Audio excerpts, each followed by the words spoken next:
앞뒤좌우로 한번 인사하시죠. 부활의 은혜에 감사합시다.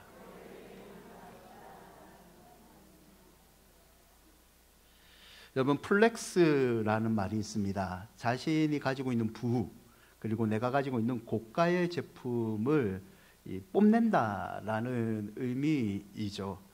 이 오픈런이라는 말도 있어요. 이 말은 매장 앞에 기다리고 있다가 개점하면 바로 달려가 구매하는 행위이죠. 제가 최근에 오픈런을 했어요. 우리 아들 때문에 포켓몬빵 사려고. 우리 할머니들 몇 명 수고하셨죠. 오픈런을 해봤습니다. 여러분, 샤테크라는 말도 있어요. 이 샤넬과 재테크의 합친 말인데, 샤넬이라는 핸드백은 가지고 있으면 매년 가격이 오르기 때문에 현재 사두는 게 이득이 된다라는 의미이죠. 편백족이라는 말도 있는데요, 편의점과 백화점의 합성어로 생필품은 편의점에서 구매를 하는데 백화점에서는 고가의 제품을 구입해야 된다라는 말이죠. 여러분, 이 네 가지 말은요 모두 명품과 관계된 신조어입니다. 명품이라는 것은 7, 80년대까지만 해도 사치품, 그리고 고가의 제품이라고 불립니다.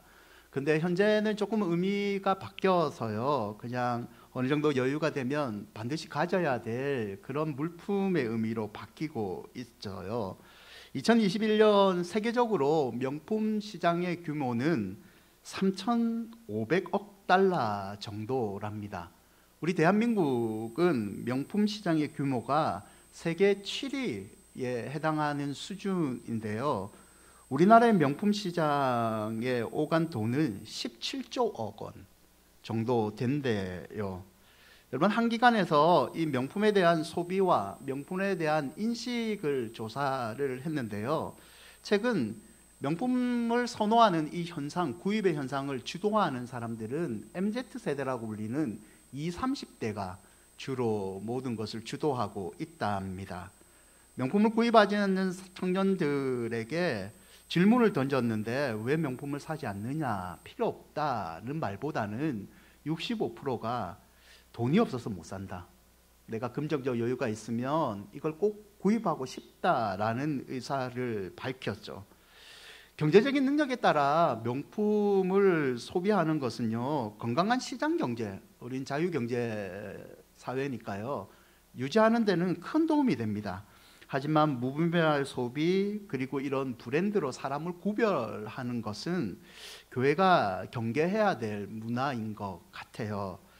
여러분, 명품 구입 현상에서 볼 수 있듯이 사람들은요, 자신이 최고로 가치 있다고 생각하는 것에는 최선을 다하고요, 노력을 다합니다.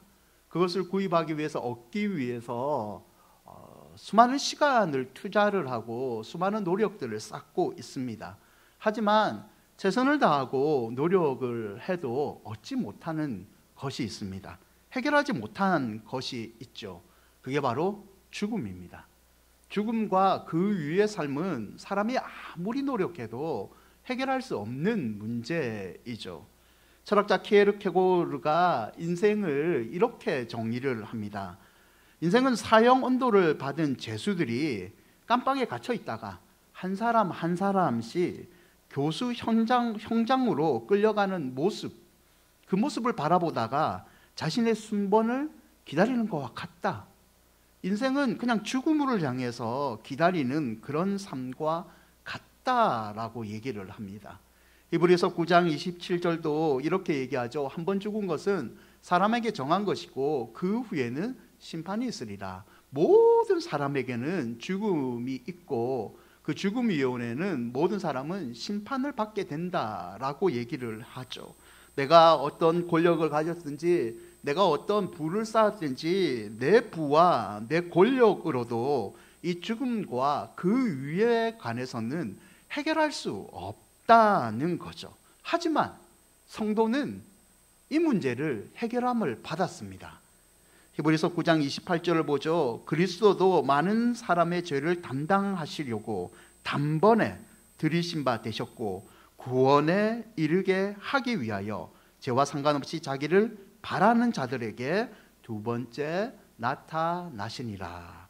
하나님의 아들 예수 그리스도께서 우리 죄를 위해서 십자가에 죽으시고 피를 흘리심으로 말미암아 죄의 문제, 사망의 문제를 해결해 주셨습니다. 그리고 예수 그리스도께서 사흘 만에 살아나심으로 말미암아 사망 권세 이김으로 그를 믿는 자들에게 죽음과 그 이후의 문제를 영생과 천국이라는 축복으로 해결해 주셨습니다. 오늘은 그날을 기념하는 부활절입니다. 부활절은 예수님께서 죽음의 문제를 해결하시고 인간의 구원을 완성하신 날입니다. 할렐루야, 아멘. 여러분, 영광스러운 이 부활주일 우리 큰은혜교회 모든 식구들이 부활의 은혜에 감사하시고 부활신앙으로 죽음과 같은 문제를 넉넉히 이겨내시기를 축원드립니다. 본문은 사도 바울이 데살로니가 교인들에게 보낸 편지입니다. 데살로니가 교인들은 복음을 받아들이고 예수 그리스도를 믿은 사람들입니다. 그러나 그들은 신앙을 지켰다는 이유로 많은 박해를, 고난을 받습니다. 이런 고난 중에 어떤 사람들은 고난이 너무 심해서 죽임을 당하기도 합니다. 사랑하는 성도들이 함께 신앙생활했던 친구들이 목숨을 잃어버리니까 이 사람들은 사도 바울에게 자신의 한 가지 고민을 말하게 되었습니다. 그 고민이 뭐냐면, 우리 앞서 죽은 사람들은 도대체 어떻게 되는가? 우리는 앞으로 우리의 미래는 어떻게 될까라는 고민에 빠지게 되죠. 이 고민에 사도 바울이 대답을 하는데요, 데살로니가전서 4장 13절에 보면 이렇게 기록되어 있습니다.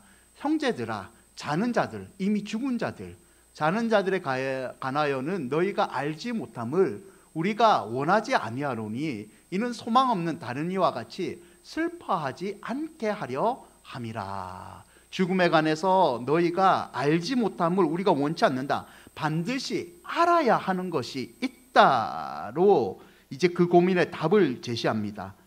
5장 1절과 2절을 보시면 알아야 될 내용을 설명하는데요, 형제들아, 때와 시기에 관하여는 너희가 쓸 것은 없으면 주의 날이 밤에 도덕같이 이룰 줄을 너희 자신이 자세히 알기 때문이라.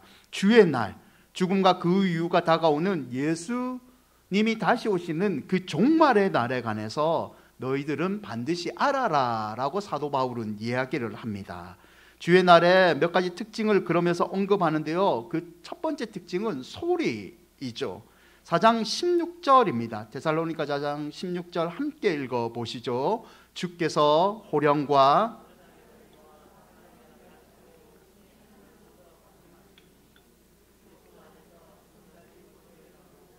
세상 모든 사람들에게 임하는 죽음 심판의 날이 이르러 때는 세 가지 소리가 들린다고 합니다. 그 첫 번째는 호령인데요, 호령은 명령입니다. 이 호령의 의미를 잘 이해하는 사건이 성경에 기록된 나사로 사건이 있습니다. 요한복음 11장 43절에 이 말씀을 하시고 큰 소리로 나사로야 나오라 부르시니, 이때 예수님이 죽은 나사로를 살렸던 것이 예수님의 명령, 나사로야 나와라, 이 명령이 종말에 주께서 들려주시는 호령과 같은 의미입니다. 여러분, 이스라엘의 무덤은 절벽에 큰 동굴을 팝니다. 동굴 속에 도리에 시신을 눕히고 밖에 큰 돌로 막아버립니다. 시신이 훼손될 것, 그리고 시체의 부패한 냄새가 새지 않기 위해서 돌로 막아버리죠. 이 돌로 막은 안에 죽은 나사로를 예수님이 살리시는데, 예수님이 일으켜 세운 것이 아니라 큰 소리로 호령을 하셨습니다. 나사로야 나와라. 이 명령 한마디를 듣고 나사로의 죽었던 몸이 부활을 하고 예수님 앞에 다시 나오게 됐죠. 동일하게 주의 날이 되면 예수님이 호령을 하십니다. 죽은 자들에게는 일어나라, 부활하라 라고 명령하시고, 살아서 주를 맞이하는 자들에게는 너희들이 기다렸던 예수님이 오셨다, 나를 맞이하라, 이 호령이 있다는 거죠. 두 번째는 천사장의 소리인데요, 천사장의 소리는 천사장이 말하는 내용의 의미보다는 천사장이 지르는 소리입니다. 마지막은 하늘 천군 천사들의 나팔 소리가 한 지역에 들리는 게 아니고 전 세계적으로 들린다고 합니다. 이런 소리들이 있으면 재림이 있고요. 두 번째, 주의 날의 특징은 도적같이 임하는 특징이 있습니다. 5장 1절과 2절을 다시 보시면 때와 시기에 관해서는 너희들이 쓸 것이 없으면 알 수 없는데 주의 날은 밤에 도적같이 이른다라고 얘기하죠. 도적같이 주의 날이 이르기 때문에 그때를 알 수 있는 사람이 아무도 없습니다. 죽음의 날짜를 우리 아는 사람이 없잖아요. 똑같이 이 세상의 심판의 날이 내일 올 수도 있고, 오늘 예배를 마치고 돌아가는 길에 밥을 먹다가 주의 날이 올 수도 있고, 100년 뒤에 올 수도 있고 200년 뒤에 올 수도 있습니다. 정확한 시점을 알 수는 없습니다. 하지만 성도는 분명히 알 수 있는 것이 여러분 하나 있습니다. 예수 그리스도를 믿는 자는 주의 날에 예수님과 함께 영생을 누립니다. 아멘. 먼저 믿음을 가지고 죽었던 자들은 주의 날에 부활하여 예수님과 함께, 우리와 함께 천국에서 기쁨의 예배를 드립니다. 이것을 성도는 알 수 있죠. 그러므로 주의 날이 도둑같이 임할 줄을 모르지만, 호령과 천사장의 소리와 나팔 소리가 들릴 줄 모르지만, 우리가 살아서 들을지 죽어서 들을지는 알 수 없지만, 성도에게 여러분 주의 날은 두려움이 아니라 기쁨과 위로의 날인 줄 믿습니다. 베드로전서 1장 3절인데요. 우리 함께 읽어볼까요? 우리 주 예수 그리스도의 아버지 하나님을 찬송하리로다. 그의 많으신 긍휼대로 예수 그리스도를 죽은 자 가운데서 부활하게 하심으로 말미암아 우리를 거듭나게 하사 산 소망이 있게 하시며. 산 소망, 살아있는 소망이죠. 강력한 의미가 들어가 있습니다. 산 소망, 부활의 소망을 가진 사람은 행동하며 움직이는 삶의 모든 문제를 이길 수 있는 산 소망을 가지고 있다. 이 산 소망은 죽음의 문제와 두려움을 이기게 한다라는 의미이죠. 사랑하는 여러분, 세상은 산 소망같이 보이지만 죽은 소망으로 가득 찹니다. 하지만 부활을 믿는 우리는 하나님께 오는 산 소망을 가지고 있는 줄 믿습니다. 이 부활주일 영생의 산 소망을 선물해 주신 성삼위 하나님을 다시 한번 만나시기를 바랍니다. 그럼 부활신앙을 가진 주의 날을 준비하는 성도의 자세를 오늘은 살펴보고자 하는데요. 그 첫 번째는 깨어 있으라입니다. 데살로니가전서 5장 3절을 보시면 그들이 평안하다, 안전하다 할 그때에 임신한 여자에게 해산의 고통이 이름과 같이 멸망이 갑자기 그들에게 이르르니 결코 피하지 못하리라. 종말의 날은 임신한 여자에게 있는 해산의 고통과 같다라고 이야기하고 있습니다. 여러분, 출산을 위해서 고통을 피할 수 있을까요? 없을까요? 저도 잘 모릅니다. 내가 애를 안 낳아봐서, 애 낳을 때 옆에서 그냥 뭐 어떻게 할지 몰라서 당황만 하고 있었죠. 여러분, 피할 수 없습니다. 피할 수 없죠. 이 젊은 사람들 중에서 진짜 그런 사람이 있었습니다. 이 자연 출산을 하면 그 출산할 때 고통이 너무 아프잖아요. 진짜 사지가 찢어지는 고통이잖아요. 그거 피하기 위해서 수술을 선택하는 사람을 봤습니다. 그러나 수술을 한다고 해서 고통이 없어질까요? 수술 이후에 회복하는 속도가 이 자연 출산을 한 사람보다 더 큰 고통이 온다면서요. 이와 같이 성도도 죽음 그리고 주의 재림이 있는 이 심판의 날을 피할 수 없다라는 의미입니다. 또한 이 의미는요, 성도가 피할 수 없는 고통을 겪어야 하고 주의 날이 성도에게 있기 때문에 성도는 깨어있어 긴장해라는 의미와 같습니다. 여러분, 임신한 여자가 해산의 고통을 겪어야 하잖아요. 이런 마음을 가질 수 있잖아요. 나는 건강하니까, 나는 세상의 어떤 고통도 다 이겨낼 수 있다. 나는 평소에 내 남편이 이렇게 세게 꼬집어도 절대 고통을 느끼지 못한다. 그러니까 나는 자연스럽게 출산을 한다. 시간이 흐르면 출산을 하기 때문에 마음대로 먹고 마음대로 다녀도 된다. 이러면 안 되잖아요.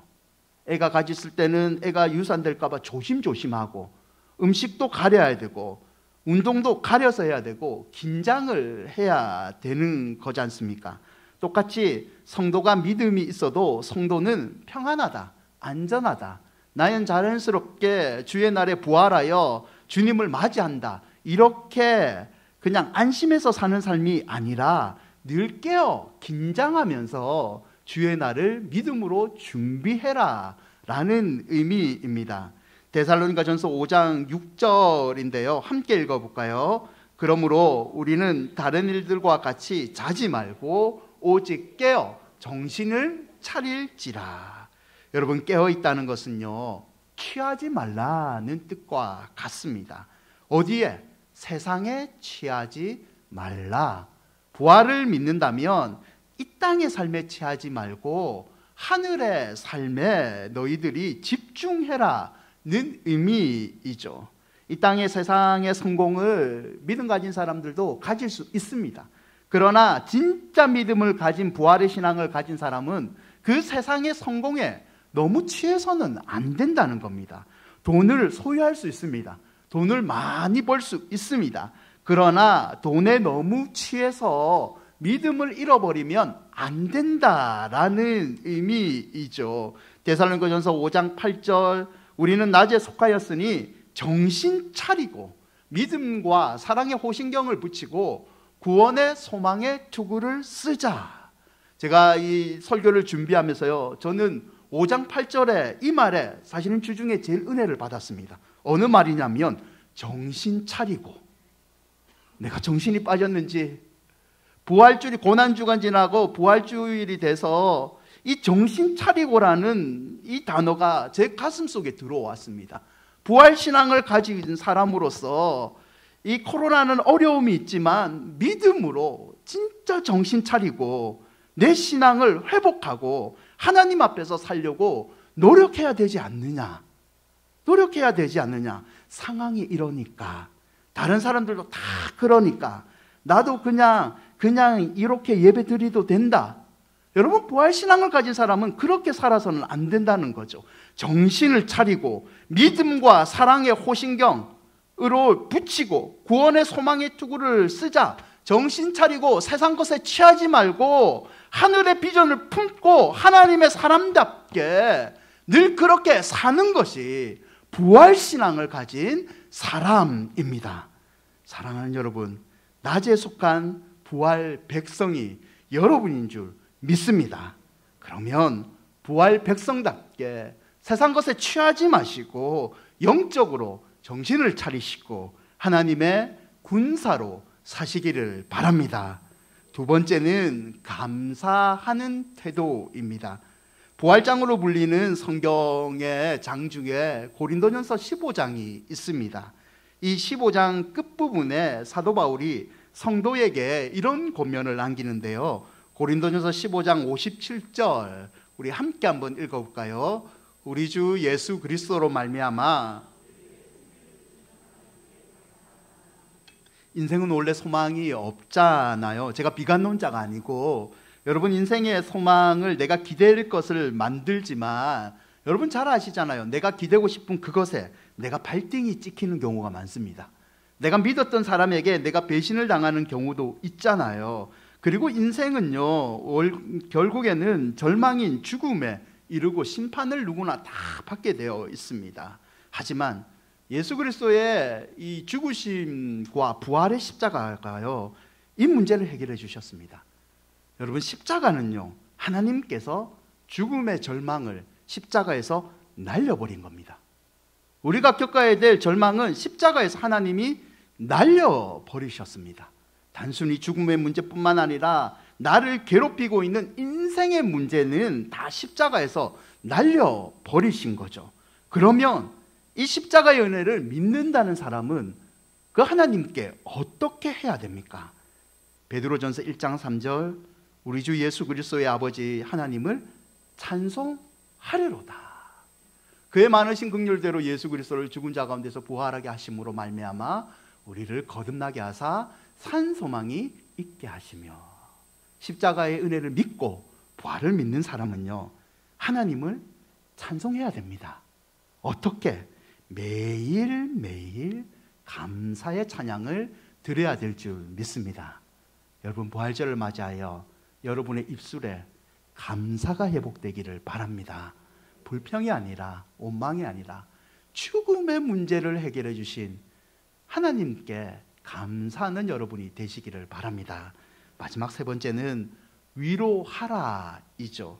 데살로니가전서 4장 18절에 그러므로 이러한 말로 서로 위로하라.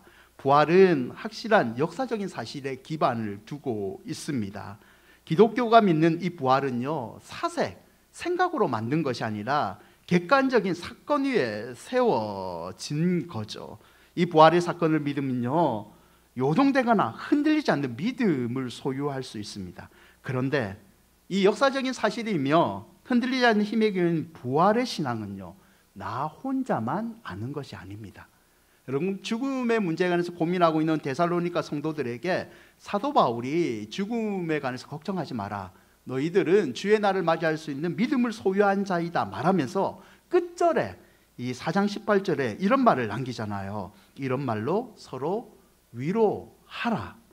너만 부활을 누리지 말고 부활의 예수 그리스도의 이 기쁨을 알지 못하는 사람들에게 전해줘라.